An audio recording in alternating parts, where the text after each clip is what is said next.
The event map, filters, and layers special feature webinar will cover how to best utilize filters and layers on the event map to help aid in decision making for your event. So just a little background on what the difference between event map, filters, and layers are. The terminology can get a little confusing, so I'll give some examples here. Layers allow you to display different types of information, and filters allow you to show certain slices of that information. So an example of this would be with the layers, you can display GIS files, chemical gas readings, responder tracking, etc.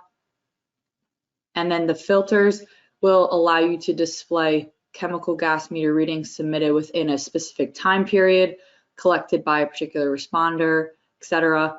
So those filters allow you to view certain parts of those features that you have enabled.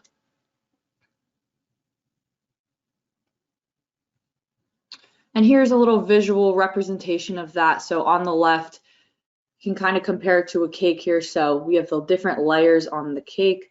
Those would be the map layers. So if you have user data, facilities, 10-point monitoring plan, etc.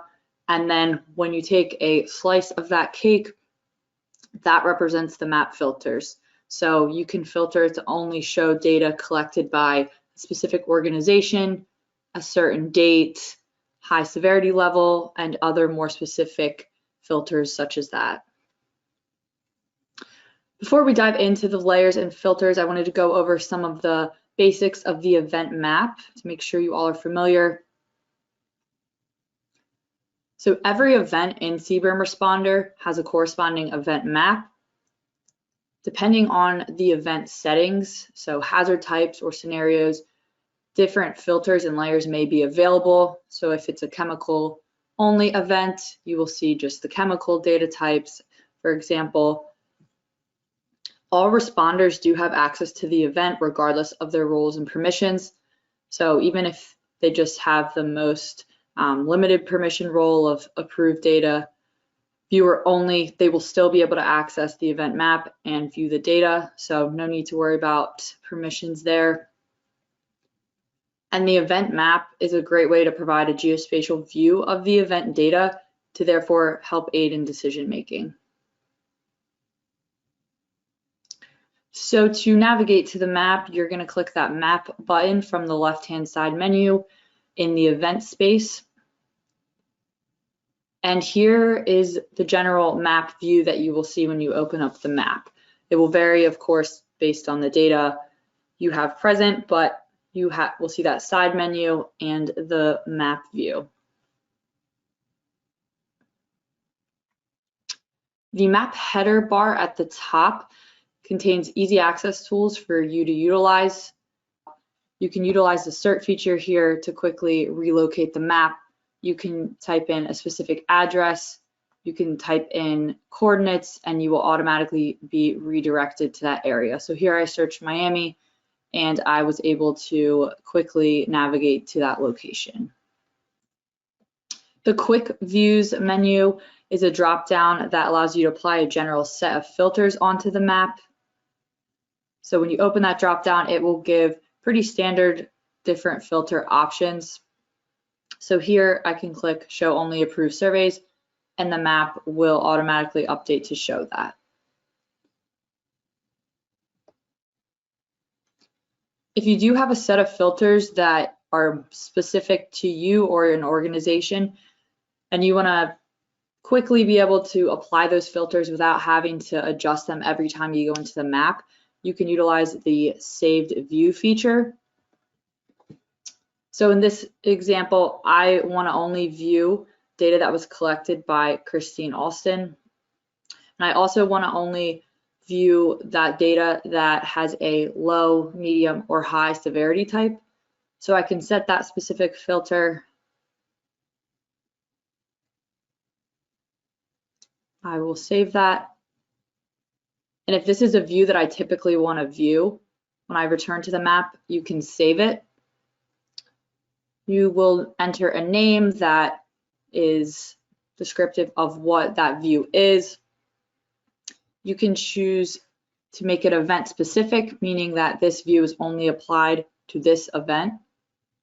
Your sharing mode, you can choose to do just your organization, specific people, partners, or everybody that is on the event. And then you can leave a comment for more in-depth description of what that view is. Once it is saved, it will let you know that it is active. And if I do update while I'm in that view, I will see that little update icon, and it will allow me to update the filter if I would like, or save as a new saved view. The downloads button allows you to download the event map data in either Excel, KML, or shapefile form. When you do click that download button, you are given the option to download for the current map bounds. So that is the data that is in bounds of the view you currently have, or you can download the data for the entire event map.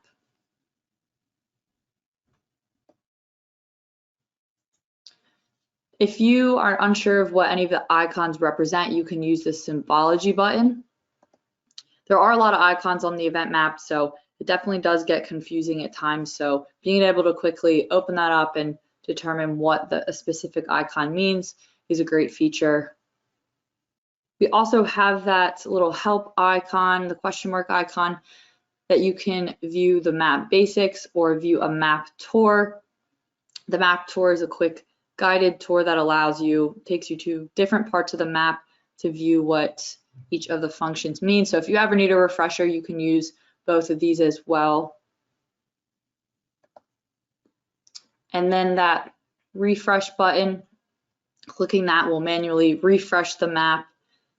So if new data is coming in, you can click that to make sure that the data does appear. We also have the option to change the viewing mode on the map, as well as a zoom in and out button. So by default, the map is in road view, but you can change it to aerial and view a more detailed view of a specific area.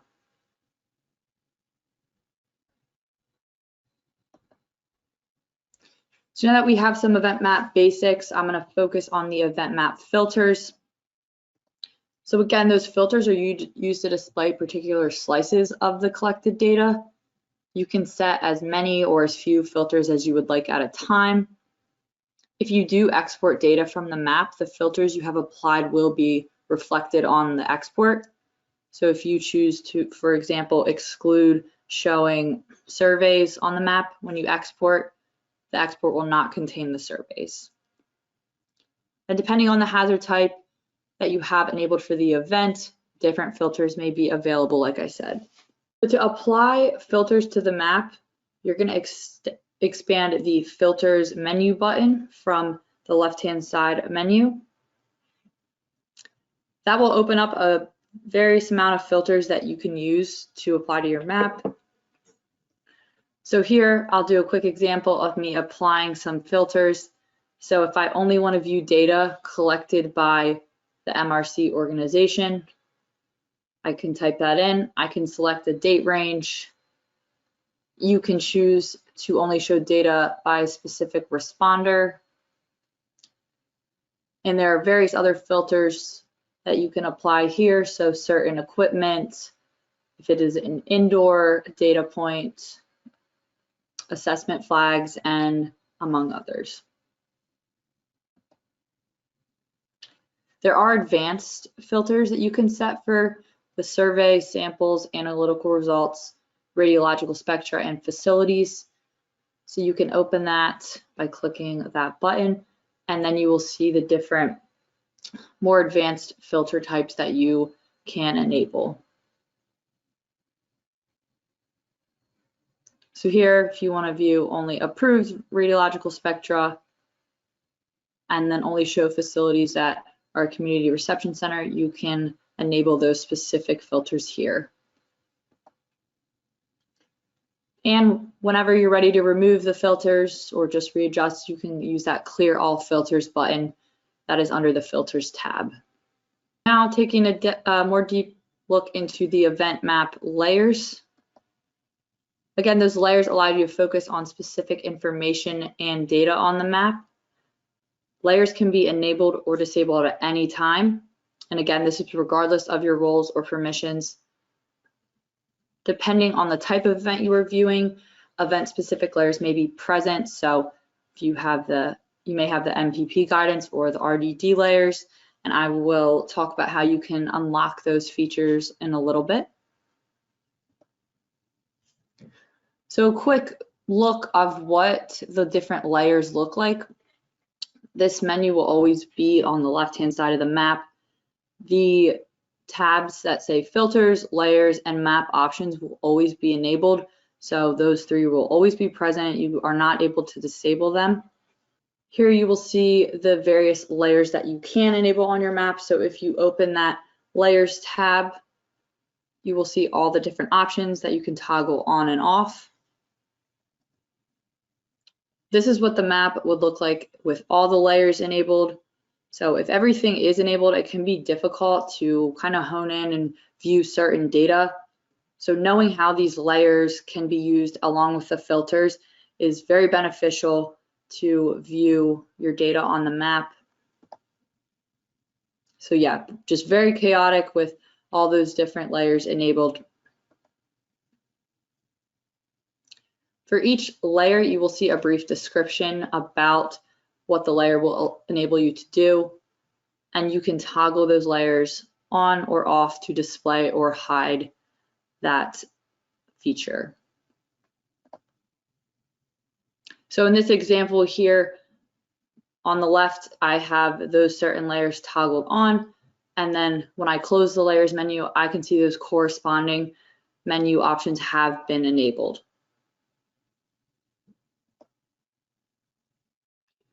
Now I'm going to touch on a few of the specific layers and how you can best utilize those for your own event space. So the event information and user data layers, focusing on first on the event information. Here, this will allow you to display the release point, which is that little red icon that I have circled.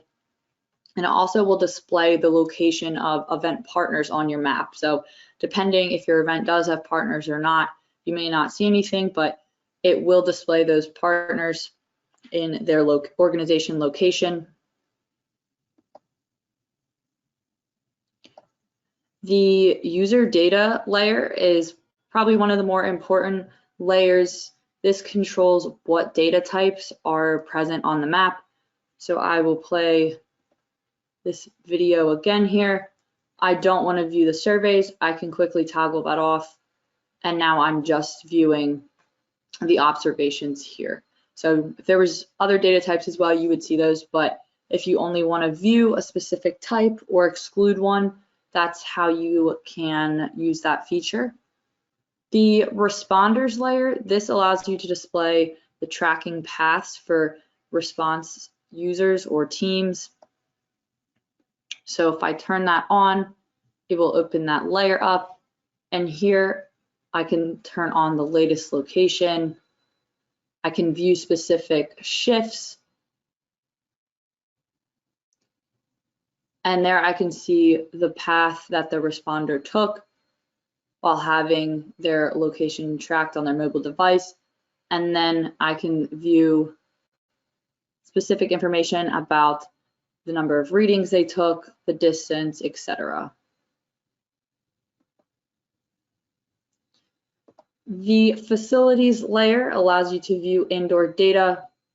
So over the past year, we enhanced a lot of the indoor data collection. You can view floor plans on the map, view data points, all those floor plans. You can transfer and move the data points on the map. So being able to view that indoor data on an actual floor plan from the map is a really good feature.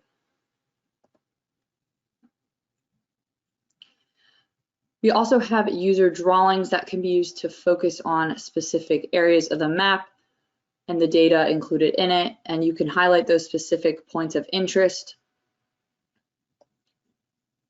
So if that layer is turned on, you can use these drawing tools we do have the option to do points, circle, rectangle, polygon, and from there you can draw multiple shapes, any shapes you would like.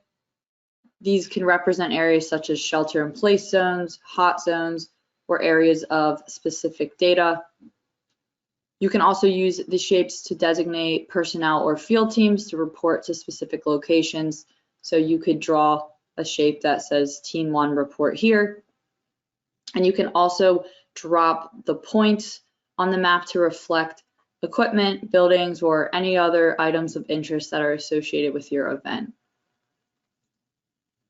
So I'll just quickly play this again. With the polygon feature, you can create as many vertices as you would like. And along with the other shapes, you can update the fill color and the stroke color to represent different regions. So here's an example of a good use case of the user drawings. This is an example of a concert venue.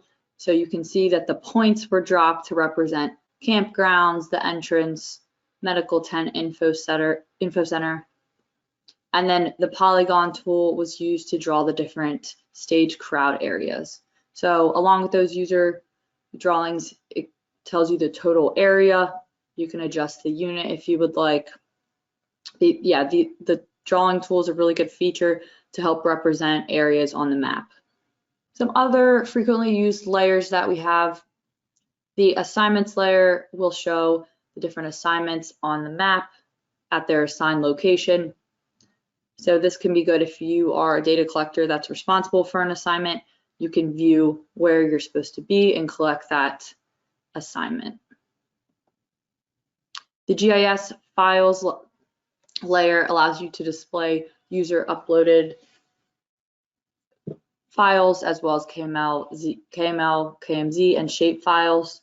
So here you can see in that left image that you can upload a file right from the map, and then you can choose to check it on or off if you do not want it displayed.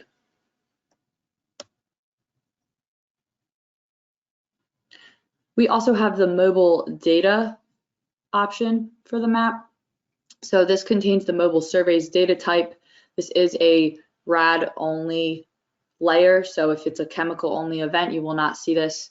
But this allows you to display those mobile survey reading paths and provide that visual with the different thresholds. As far as the specific NPP and RDD layers, these can be unlocked during the event creation process.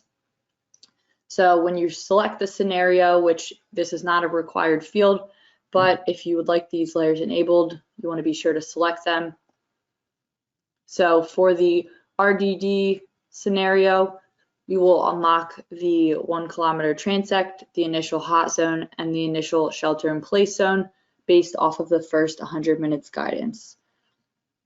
So we do allow 10-point plans to show up on non-RDD events, but the other features will not be available. So the shelter in place, the hot zone, you will not see those unless you have the RDD scenario enabled.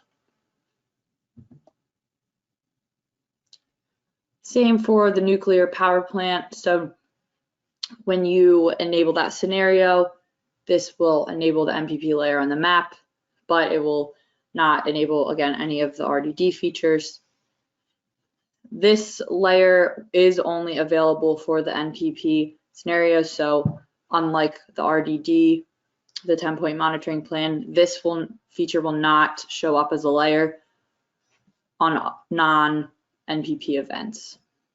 So just to show you what those map options look like, so on the left, I have the RDD scenario event. So I'm going to see that 10-point monitoring plan layer.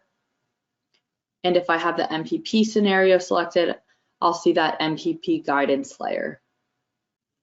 So on the left, going back to the RDD scenario, those are the different features that will be enabled. You can toggle those individually on and off, and it gives you a description of each of those. On the right, the NPP scenario, it gives you a 10-mile layer and a 50-mile layer that you can toggle both those on or off as well. And then the zones of the layer are labeled alphabetically. So the map options layer is one of those that you cannot disable, so this will always be present on the map. You will see the options to auto refresh, cluster, and load extra data. The auto refresh map option, if turned off, will not automatically refresh the map every time new data is collected. Typically, this is toggled on by default. If you do have incoming data, you want to see the most up-to-date version of it. But let's say during a live event, there's a lot of data coming in and the map keeps refreshing. You can turn that off and you will keep that same view of the map from when you turn it off. The clustering enabled option, if turned on, will show the data in numbered clusters. The cluster enable option, if turned off, will not show the data in numbered clusters. So here you can see that 15 is now just showing a single data point. This is not typically recommended to turn this off because data points then become hidden on top of each other. So you won't be able to click beneath that top one to view that data. So what we do recommend in this case, if you want to see what that cluster contains without hiding any of the data points, you can click on that cluster and expand it, and it will show you all the data points that are in it. You can click on them to view the quick details. You can also view additional details. So here, for an observation, I can view the attachment as well as other details. And when you're done, you can collapse that cluster. And you can also view it in a table view. So you can select the different cluster data type and view it in that format. So this is typically recommended as opposed to unclustering the data. That way you ensure you're not missing any of the data points from the map. We do also have the load extra data option. This is something that was recently added and many of you may not ever have to use it, but if a specific data type has over 10,000 data points, you can toggle this on to increase the limit. So the limit does go up to 100,000 per data type. So it's not the total of all of them. So you could have 10,000 surveys and 10,000 observations, and you will not even need to use the load extra data button. It's only if it goes above 10,000 for an individual data point.